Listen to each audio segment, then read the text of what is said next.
Traders diary में स्वागत है आपका। नमस्कार, मैं हूं आपके साथ आशीष चतुर्वेदी। और नमस्कार, मैं हूं आपके साथ कुशल गुप्ता। कारोबारी हफ्ते का है तीसरा दिन, मिड वीक सेशन है। इनफैक्ट वीकली एक्सपायरी के पहले किस तरह का मूव हमें आज देखने को मिलता है ये भी देखना काफी इंटरेस्टिंग होगा। बट सबसे पहले एक बारी ग्लोबल क्यूज पर नजर डाल लेते हैं आशीष कि किस तरह से एसजीएक्स निफ्टी ट्रेड करते हुए नजर आ रहे हैं। एंड कल देर रात जिस तरह से अमेरिका में महंगाई आंकड़े आए हैं उसके बाद वहां पर किस तरह का रुझान देखने को मिला, उस पर भी एक क्विक चर्चा कर लेते हैं। एसजीएक्स निफ्टी फिलहाल 40-44 अंकों की गिरावट दिखाता हुआ नजर आ रहा है। कल के सत्र में अमेरिकी मार्केट्स में जो जनवरी महीने का सीपीआई इन्फ्लेशन आंकड़ा आता हुआ नजर आया, उससे कहीं ना कहीं थोड़ा सा मार्केट सेंटिमेंट में खराबी आती हुई दिखी, क्योंकि जो इन्फ्लेशन आंकड़ा है वो कम होता हुआ नहीं दिख रहा है। 6.4% पर यहां पर जनवरी महीने का इन्फ्लेशन आंकड़ा है, जबकि अनुमान जो स्ट्रीट का था वो 6.2% का था।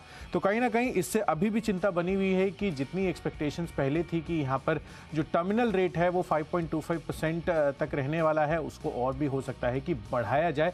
तो इस वजह से लोगों को ये लग रहा है कि यहाँ पर इम्पैक्ट आता हुआ दिख सकता है। आगे चलकर जो फेड की ब्याज दरें हैं उसमें कटौती जितनी जल्दी पहले एक्सपेक्टेड थी वो हो सकता है कि थोड़ी अब अभी भी डीले होती हुई नजर आए। इसी वजह से बॉन्ड यील्ड्स आप देखिए यहाँ पर स्पाइक आता हुआ दिखा। इनफैक्ट 2 ईयर की बॉन्ड यील्ड तो लगभग 4.6% पर भी जाती हुई दिख रही थी।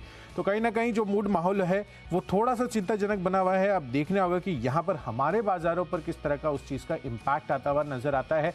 पर कहीं ना कहीं कल की जो शानदार तेजी थी बैंक निफ्टी, उसने बड़े रूप में कंट्रीब्यूट किया। क्या आज वो वापस से कंट्रीब्यूट करता है या नहीं, ये देखना काफ़ी इंटरेस्टिंग होगा। पर कहीं ना कहीं जिस तरह का हमारा मोमेंटम बना हुआ है, हो सकता है कि आज ऑलमोस्ट फ्लैट हम ट्रेड करते हुए नजर आए। गिरावट की ज़्यादा उम्मीद मुझे तो नहीं लग रही। आशीष, आप कैसे रणनीति देख रहे हैं? थोड़ा सा डर लग रहा है। काफ़ी सारे स्टॉक्स ऐसे हैं जिनमें क्रैक आ गया है, गिरावट यहाँ पर आपको देखने को मिल सकती है। लेकिन देखिए कुशल, बाजार में तेजी है, गिरावट है, एक चीज़ का जिक्र तो करना ही पड़ेगा। आज ट्रेडिंग आइडियाज़ ढूंढने में काफ़ी वक्त लगे और बड़ी मेहनत लगी है। 10 स्टॉक जहाँ से पिछले 15 दिनों में बड़ी आसानी से आपके पास 10 क्या 15 भी स्टॉक्स मांगो तो निकल जाते थे। आज मुझे तो समय लगा है, आप बताइए आपको कितना टाइम? मुझे भी काफ़ी समय लगा है। इनफैक्ट आज कोई भी खबर नहीं थी, जितने भी नंबर्स आए हैं उसके बेसिस पर ही हमने काफ़ी हद तक अपनी टीम्स बनाई हैं। तो इस चीज़ की शुरुआत कर लेते हैं कि किस तरह से कौन कौन से स्टॉक्स हमने बाय या फिर सेल लिए हैं। तो चलिए पारी की शुरुआत कर लेते हैं। आशीष, आपसे शुरुआत करते हैं। चलिए कैश की कैटेगरी वाला स्टॉक बताता हूँ। चुना है नतीजों वाला फीम इंडस्ट्री, जहाँ पर आपको करनी है खरीदारी। अब नतीजे में देख रहा हूँ मुनाफा जो है पिछले साल करीब 23 करोड़ का था, इस बार मुनाफे में बढ़त देखने को मिली है और जो मुनाफे का आंकड़ा है वो करीब 32 करोड़ का देखने को मिला है, जिसके चलते मैं मान रहा हूँ कि यहाँ पर आपको तेजी देखने को मिल सकती है। अच्छी बात ये भी है कि नतीजों से पहले स्टॉक चला नहीं है, तो खरीदारी करेंगे 1790 रुपये के लक्ष्य के लिए और करीब 1700 रुपये का आपको लगाना होगा स्टॉप लॉस। चलिए, तो अच्छे नंबर्स के आधार पर फीएम इंडस्ट्रीज यहाँ पर खरीदारी करने के मौके आपके लिए बन सकते हैं। इसी सेगमेंट में मेरी तरफ से एक और नतीजों के दम पर ही स्टॉक मैंने चुना है, वो है पीएनसी इंफ्रा का। यहाँ पर खरीदारी करनी है। दरअसल नंबर्स काफ़ी अच्छे यहाँ पर भी आते हुए दिख रहे हैं। जहाँ तक मार्जिन का सवाल है 19% पर ऑलमोस्ट स्टेबल है, 18.9% के मुकाबले 19.1%। एंड कंपनी का मुनाफा 68% की ग्रोथ ये दिखाता हुआ नजर आया है और 140 करोड़ का आंकड़ा अब कंपनी ने मुनाफे में भी दर्ज किया है। क्वार्टर ऑन क्वार्टर बेसिस पर भी कंपनी की परफॉर्मेंस स्टेबल रही है। तो आप सेफ बेट के हिसाब से पीएनसी इंफ्रा पर भी अपना दाव खेल सकते हैं। 337 रुपये के टारगेट के लिए खरीदारी करना है, 322 रुपये का आपको स्टॉक लॉस लगाना होगा। चलिए, कैश सेगमेंट की तो जो स्टॉक्स हमने लिए हैं वो तो पूरी हो गई है। पर डेरिवेटिव स्पेस में क्या चुना है? फ्यूचर्स कैटेगरी की सबसे पहले बात करते हैं। फ्यूचर्स में मैंने स्टॉक चुना है अपोलो हॉस्पिटल्स का, पर यहाँ पर खरीदारी नहीं, आपको बिकवाली करनी है। बिकवाली करने की बड़ी वजह इनके नंबर्स बनते हुए दिख रहे हैं और लगातार अगर आप देखें तो यहाँ पर गिरावट का ट्रेंड पिछले 10-15 दिनों से बनता हुआ नजर आ रहा है। और ये इसलिए भी क्योंकि नंबर्स हो सकता है कि एनालिस्ट एक्सपेक्ट करके चल रहे हो और जो निवेशक हैं इसमें वो गिरावट का ही अंदेशा लगाकर चल रहे थे। तो कहीं ना कहीं कंपनी का आप देखिए कामकाजी मुनाफा 523 करोड़ रुपए का अनुमान था, उसके मुकाबले 505 करोड़ पर आया है। और मार्जिन्स 12.6% का एस्टिमेट था हमारा, उसके मुकाबले कंपनी ने 11.8% के मार्जिन्स क्लॉक इन किए हैं। 16.1% से ये मार्जिन्स घटते हुए दिख रहे हैं। मुनाफे के लिहाज से भी 33% की गिरावट के साथ 153 करोड़ पर यह आंकड़ा आया है। अपोलो फार्मेसी वो भी कहीं ना कहीं हो सकता है कि यहाँ पर ज़्यादा कैश बर्न होता हुआ दिख रहा हो। बहुत ज़्यादा आपको जो अपोलो हॉस्पिटल्स की मार्जिन्स हैं और जो ओवरऑल रेवेन्यू है उसमें बहुत ज़्यादा कंट्रीब्यूट हो सकता है करता हुआ नहीं नजर आए। तो अपोलो हॉस्पिटल्स यहाँ पर आपको फोकस करना है। इसमें बिकवाली कर चलिए 4140 रुपये के टारगेट के लिए 4310 रुपये आपका स्टॉप लॉस। स्टॉप लॉस लगाकर अपोलो हॉस्पिटल यहाँ पर फ्यूचर्स में करेंगे आप काम। अच्छा, फ्यूचर्स की कैटेगरी वाला स्टॉक बताऊं, इसके साथ ही मेरी भी बिकॉली वाली लिस्ट शुरू हो रही है। सीजी कंज्यूमर जहां पर आपको रखना है फोकस। देखिए चार्ट का स्ट्रक्चर तो बहुत ही ज़्यादा कमज़ोर है। मैंने तो सिर्फ एफएनओ के लूजर्स देखे थे कल के सत्र के, और उनमें से कुछ आइडियाज़ मेरे पास निकल के आ गए जिनमें चार्ट का स्ट्रक्चर इतना ही ख़राब है कि बिल्कुल यहाँ पर खरीदारी करने का मन ही नहीं है। क्रैक यहाँ पर काफ़ी ज़्यादा आ चुका है, ब्रेकडाउन पहले ही हो चुका है, ऊंचे स्तरों पर हो गया, करीब करीब आप समझ लिए 320 का राउंड जो है, चार्ट फिलहाल मेरे सामने है नहीं, लेकिन 320 का राउंड इसमें ब्रेकडाउन ऑलरेडी हो चुका है और वहाँ से कंटिन्यूस गिरावट यहाँ पर आपको देखने को मिली है। आज भी कंफर्ट नहीं है, लग नहीं रहा है कि कोई भी इंडिकेशन है कि यहाँ पर खरीदारी आएगी। और अभी फिलहाल एसजीएक्स निफ्टी भी आपको लाल निशान में 50 अंकों की गिरावट के साथ मिल रहा है। तो यहाँ पर फोकस करेंगे शॉर्ट आइडिया के तौर पर 296 रुपये के टारगेट्स के लिए, और 307 310 का आप अपनी रिस्क एपेटाइट के अनुसार स्टॉप लॉस तय करके चल सकते हैं। लेकिन एक बात तो साफ है कि चार्ट में एक स्ट्रक्चर बहुत ज़्यादा कमज़ोर है, बिकवाली यहाँ पर आपको देखने को मिलेगी। अब बात करें ऑप्शंस की, तो ऑप्शन के लिहाज से मैंने चुना है गोदरेज प्रॉपर्टीज़, और एक और स्टॉक है मेरी लिस्ट में जहां पर आपको करनी है बिकवाली। बहुत ही कमज़ोर चार्ट है। इनफैक्ट अगर आप देखें तो यहाँ पर एक ऑलमोस्ट डिसेंडिंग ट्रायंगल पैटर्न जो है वो कंप्लीट हो चुका। कंप्लीट होने के बाद ब्रेकडाउन भी यहाँ पर देखने को मिला। और अगर आप इसको ज़्यादा बेहतर क्लैरिटी से देखना चाहें तो वीकली चार्ट पर स्विच करेंगे। मंथली पर देखेंगे तो ऊपर की तरफ ट्रेंड लाइन नहीं खींच पाएंगे, लेकिन विजिबिलिटी है। अच्छा, डिसेंडिंग ट्रायंगल की खासियत ये होती है कि एक रिवर्सल स्ट्रक्चर है, ऊपर की तरफ आपको जाके डिसेंडिंग ट्रायंगल मिलेगा तो गिरावट आती है। लेकिन गोदरेज प्रॉपर्टीज़ में खास बात है कि काफ़ी लंबे समय से जो है एक बड़ा अंडर परफॉर्मेंस देखने को मिल रहा है, रिटर्न्स बिल्कुल बन ही नहीं रहे और गिरावट यहाँ पर कंटिन्यूस आ रही है। तो इसी ट्रेंड के साथ हम जाएंगे और फिलहाल 1160 रुपये की जो पुट ऑप्शन है यहाँ पर आप खरीदारी करके चल सकते हैं। मैं मान रहा हूँ कि दिन के दौरान अगर हमें डिजायर्ड मूव मिल जाता है तो इस ऑप्शन की वैल्यू बढ़कर हो जाएगी करीब करीब 38 रुपये की। लेकिन 1160 का यानी बिल्कुल आप समझ लें कि एट द मनी खरीदना है ताकि आपको डेल्टा बेहतर मिले, और स्टॉप लॉस लगाएंगे 15 का। यहाँ पर आपको गिरावट देखने को मिल सकती है जिसके चलते पुट ऑप्शन में करनी है खरीदारी। बिल्कुल, तो चलिए पुट ऑप्शन में गोदरेज प्रॉपर्टीज़ के इसमें आपको खरीदारी करने की राय है। मेरी तरफ से भी मैंने पुट ऑप्शन ही चुना है। बाजार आप देखिए ओवरऑल उतना ज़्यादा ख़राब तो नहीं लग रहा है मुझे, बट लार्जली कुछ एक स्टॉक्स या स्पेसेस ऐसे हैं जहां पर खबरों के लिहाज से या फिर नतीजे जो ऐसे आते हुए दिखे हैं उस वजह से यहाँ पर पुट ऑप्शन खरीदारी करने के मौके बन सकते हैं। बाटा यहाँ पर पुट ऑप्शन खरीद कर चलिए 1500 रुपये का 32 रुपये की प्राइसिंग पर अवेलेबल है। नंबर्स काफ़ी ख़राब आते हुए दिख रहे हैं कंपनी के। अगर आप एबिटा देखिए 234 करोड़ का अनुमान था, उसके मुकाबले 206 करोड़ आया है। साथ ही कंपनी की मार्जिन 24.5% हम अनुमान लगाकर चल रहे थे, उसके मुकाबले 22.9% के मार्जिन कंपनी ने क्लॉक इन किए हैं, और मुनाफा तो 105 करोड़ के अनुमान के मुकाबले 83 करोड़ पर आया है। तो नंबर्स कमज़ोर लग रहे हैं एस्टिमेट से, तो यहाँ पर बिकवाली करने की राय है। हालांकि स्टॉक पहले ही काफ़ी टूट चुका है तो थोड़ा कॉशियस ट्रेड करने की राय है मेरी तरफ से। 45 रुपये के टारगेट के लिए इसके पुट ऑप्शन में खरीदारी कीजिए, 26 रुपये ये आपका स्टॉप लॉस बनेगा। तो चलिए पहली 3 कैटेगरीज ये तो हमने पूरी कर ली है आपके साथ। इसको आगे बढ़ाते हैं। अगली जो हमारी कैटेगरी है वो है टेक्नोपेक। कुशल बताइए। देखिए टेक्निकल चार्ट्स के आधार पर एक ऑटो ओईएम्स ये पसंद आ रहा है, पर ये बिकवाली का कॉल बन रहा है। हीरो मोटोकॉर्प आप देखिए स्टॉक का कंटिन्यूअस अंडर परफॉर्मेंस आपको देखने को मिल रहा है। इनफैक्ट फरवरी महीने से आप लगातार देखिए डाउनवर्ड ट्रेजेक्टरी में 2700 रुपये के आसपास ये ट्रेड करता था। अब आप देखिए ऑलमोस्ट 2551 के आसपास अब प्राइसिंग आ चुकी है। तो कंटिन्यूअस डाउनवर्ड ट्रेंड की वजह से मुझे लग रहा है कि हीरो मोटोकॉर्प में आज आपको बिकवाली करने की राय है। और यहाँ पर फंडामेंटली भी स्टॉक के लिए कुछ भी चेंज नहीं हो रहा है, ना कोई खबर आ रही है इससे जुड़ी हुई। इनफैक्ट इसके जितने भी कॉम्पिटिटर्स हैं वो इससे आगे निकलते हुए दिख रहे हैं। तो एक फंडामेंटल फैक्टर भी है और साथ ही चार्ट स्ट्रक्चर पर तो ये रिफ्लेक्ट होता हुआ भी नजर आ रहा है। तो हीरो मोटोकॉर्प यहाँ पर आपको बिकवाली करने की राय है। फर्दर डाउनवर्ड मूव दिख सकता है 2475 रुपये के टारगेट के लिए, 2610 रुपये स्टॉप लॉस। 2610 रुपये का स्टॉप लॉस लगाकर हीरो मोटो यहाँ पर आप रखेंगे फोकस। अच्छा, टेक्निकली स्टॉक बताता हूँ। बहुत ही लंबे समय के बाद स्टॉक में रडार पर आया। स्टॉक का नाम है गोकेक्स यानी गोकुलदास एक्सपो, जहाँ पर आपको रखना है फोकस। अब इस स्टॉक में खासियत ये है और टेक्नोपेक के लिहाज से इसके लिए चुन रहा हूँ क्योंकि आपको इस स्टॉक के बड़े चार्ट देखने, बड़े मतलब लिटरली बड़े। लोग देखते हैं 15 मिनट का चार्ट देखते हैं, आधे घंटे का, 1 घंटे का। यहाँ पर आपको 1 महीने की एक कैंडल यानी मंथली चार्ट आपको देखना है। दरअसल अगर आप देखें तो डेली चार्ट की स्क्रीनिंग पर ये स्टॉक में रडार पर आया था। कल थोड़ी बहुत तेज़ी के भी साथ ये स्टॉक बंद हुआ, लेकिन डेली पर कुछ खास नहीं है। एक रेंज बाउंड ट्रेड और काफ़ी दिनों से एक छोटी सी रेंज बनी हुई है। वीकली पर भी देखेंगे तो सिमिलर स्ट्रक्चर है, लेकिन मंथली चार्ट पर आप देखेंगे तो आपको नजर आएगा कि स्टॉक के अंदर एक एक्सेप्शनल स्ट्रेंथ और बढ़िया तेज़ी यहाँ पर आपको देखने को मिल सकती है। अच्छे और बड़े ब्रेकआउट के लिए और सस्टेनेबल ब्रेकआउट्स के लिए यहाँ पर आप खरीदारी करके चल सकते हैं। जिस प्रकार का स्ट्रक्चर है खासतौर पर मंथली चार्ट का एक बार ज़रूर देखेगा। 410 रुपये का टारगेट है और 370 रुपये का आपको लगाना होगा स्टॉप लॉस। बढ़ते हैं अगली कैटेगरी और यानी फंडा पिक। तो फंडा पिक के लिहाज से नतीजों का विश्लेषण किया है। पीआई इंडस्ट्रीज केमिकल स्पेस की कंपनी है जिसके कल देर शाम को नतीजे आए थे। अब नतीजे में अगर आप देखें तो सिर्फ आय का आंकड़ा ऐसा था जो अनुमान से कम था, और कम में भी ऐसा नहीं कि कोई भारी कम था, बहुत छोटा मोटा थोड़ा सा यहाँ पर अगर आप देखें तो कमी देखने को मिली थी।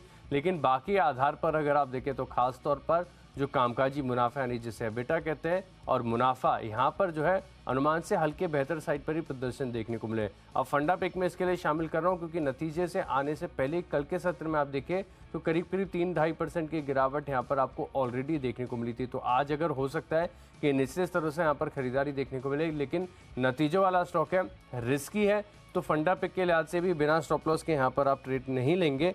3,000 रुपये का राउंड फिगर आप लगा लीजिए स्टॉप लॉस, और करीब 3200 रुपये तक के जो टारगेट्स हैं नतीजों के आधार पर आपको पीआई इंडस्ट्रीज में नजर आएंगे। बिल्कुल, तो क्लियर केस ऑफ काफ़ी आउट परफॉर्मेंस आपको यहाँ पर देखने को मिल रही है, क्योंकि अगर खर्चे जो आय है उससे ज़्यादा कम हो जाते हैं तो मुनाफे में तो मज़ा आता ही है। तो पीआई इंडस्ट्रीज़ यहाँ पर एज अ फंडा पिक आशीष की तरफ से आ रहा है, यहाँ पर खरीदारी करने की राय है। चलिए मेरी तरफ से एक और बिकवाली का कॉल है और वो है इंटरग्रुप एविएशन पर।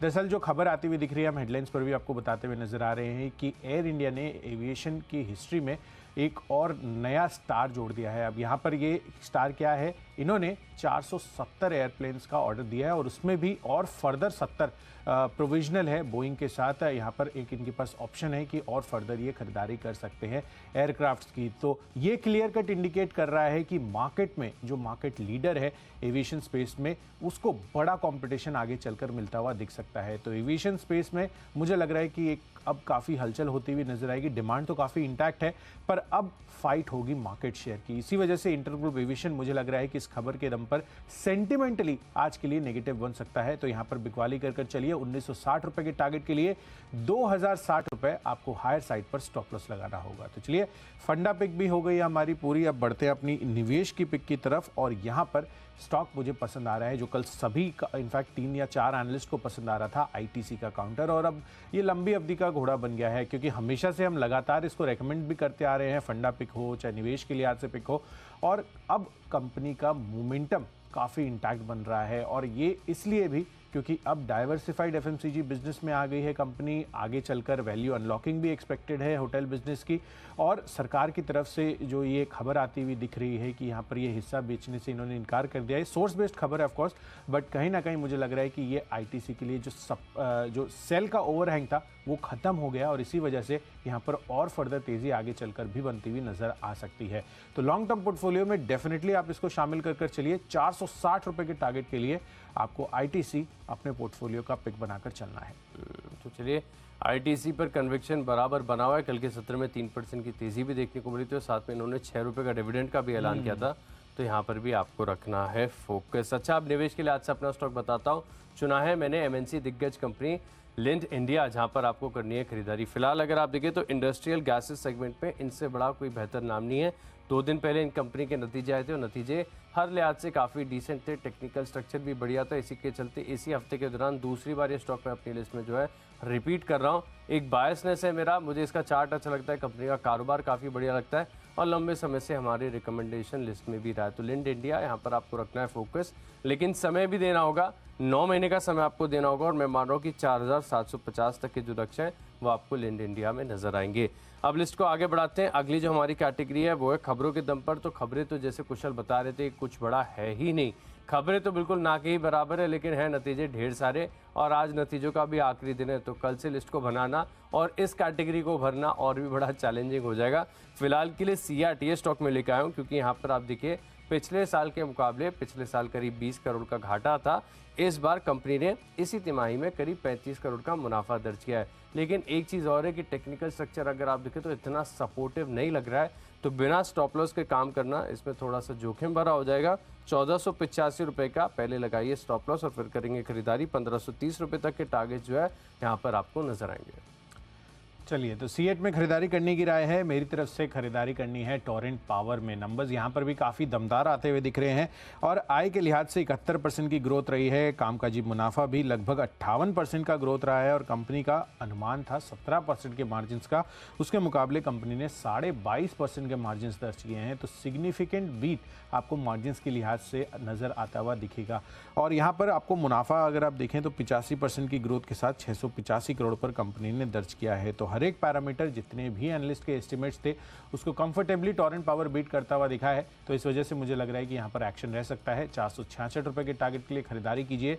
448 रुपीज़ आपका स्टॉप लॉस बनेगा। तो चलिए, खबरों के दम पर जो स्टॉक थे वो भी हमने आपके साथ शेयर कर दिए हैं। एक अपडेट मेरी तरफ से कि इससे पहले जो खबरों की कैटेगरी में जो स्टॉक्स मैंने आपको बताया था, इसमें एक मेरी तरफ से थोड़ा सा बदलाव होगा। लेकिन बदलाव क्या है ये बताएंगे। इससे पहले कुशल आप बता दीजिए आपके अगले 3 स्टॉक। बिल्कुल आशीष, तो माई चॉइस कैटेगरी में जो मेरे 3 स्टॉक्स मैंने चुने हैं वो भी मैं आपको बता देता हूं। इसमें सबसे पहला है एसबीआई का काउंटर। इनफैक्ट तीनों के तीनों खरीदारी के ही कॉल्स हैं।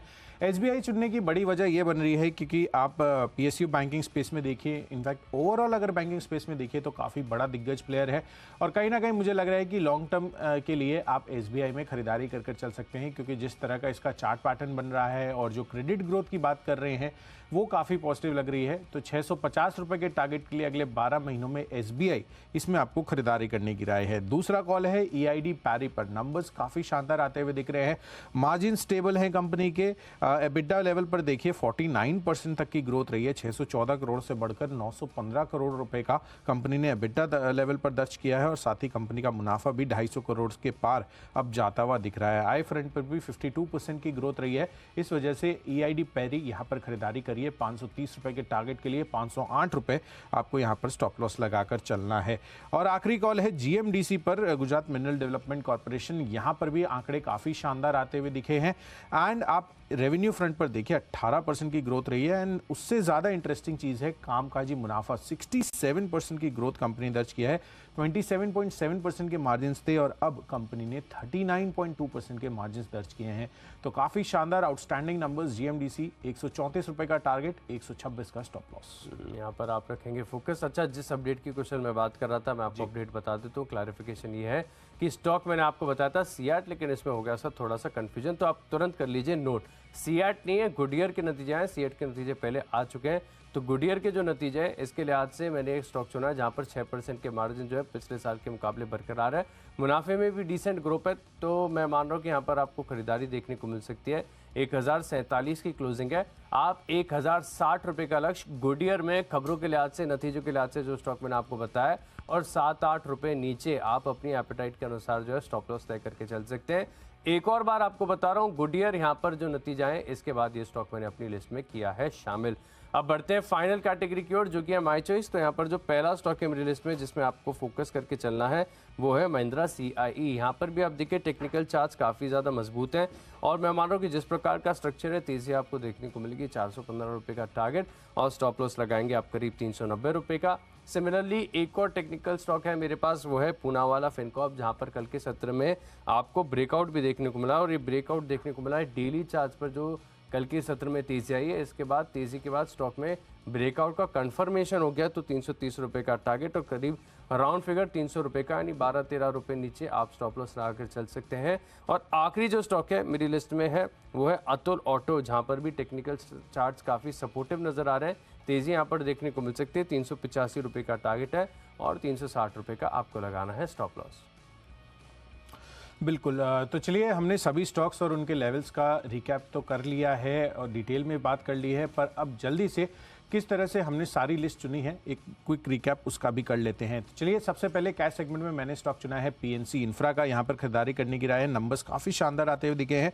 साथ ही खराब नंबर्स के दम पर आपको अपोलो हॉस्पिटल्स में बिकवाली करने की राय है। चार्ट स्ट्रक्चर भी कमजोरी का रुझान है और साथ ही बाटा इंडिया, इसका भी पुट ऑप्शन आप खरीद कर चलिए। हालांकि स्टॉक काफ़ी करेक्ट हो चुका है तो थोड़ा कॉशियसली ट्रेड करें। हीरो मोटोकॉर्प यहाँ पर बिकवाली करके चलिए।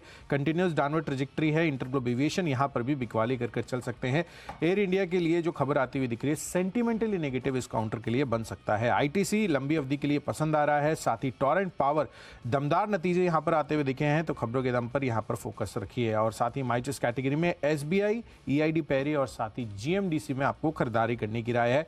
और आज के लिए मेरा बेस्ट पिक बन रहा है आईटीसी का काउंटर। कल एनालिस्ट के भी काफी रेडार पर था ये, और अब ये स्टॉक जो है मोमेंटम गेन करता हुआ दिख रहा है कंटिन्यूसली। अगले 1 साल के लिए 460 रुपए के टारगेट के लिए आप इस पे प्ले कर सकते हैं। तो चलिए कैश का स्टॉक है मेरे में फीम इंडस्ट्री 1790 रुपए का लक्ष्य है। सीजी कंज्यूमर जहां पर टेक्निकल स्ट्रक्चर काफी कमजोर, शॉर्ट पोजीशंस लेंगे। और गोदरेज प्रॉपर्टीज जहां पर हो रही है लगातार गिरावट, तो 1160 रुपए का पुट ऑप्शन खरीदेंगे 38 रुपए के लक्ष्य के लिए। गोकेक्स पसंद आ रहा है टेक्निकल तौर पर, और फंडामेंटली पीआई इंडस्ट्रीज का एबिटा और मुनाफे का आंकड़ा अनुमान से बेहतर है। निवेश के लिहाज से खरीदेंगे एमएनसी कंपनी लिंड इंडिया 4750 रुपए के लक्ष्य के लिए। और नतीजों का असर आपको देखने को मिलेगा गुडियर में। महिंद्रा सीआई यहां पर आएगी तेजी, पूना वाला फिनकॉप डेली चार्ज पर हुआ है ब्रेकआउट, और अतुल ऑटो में भी 385 तक के जो लक्ष्य आपको देखने को मिल सकते हैं। इन 10 स्टॉक में मेरा कन्विक्शन है ऑप्शंस वाली ट्रेड, यानी गोदरेज प्रॉपर्टीज 1160 रुपए की पुट ऑप्शन खरीदेंगे 38 रुपए के लक्ष्य के लिए। चलिए, तो गोदरेज प्रॉपर्टीज ये बेस्ट पिक बन रहा है आशीष की तरफ से। तो यहाँ पर फोकस रखना है, पर किस तरह से आज हमें बाजारों पर रणनीति बनानी है, क्योंकि कल तो बहुत ही शानदार तेजी के साथ हमने क्लोजिंग दिखाई थी, पर अमेरिका में जिस तरह के महंगाई आंकड़े आते हुए दिखे हैं, उसके बाद हमारे बाजारों पर किस तरह का रिएक्शन आएगा।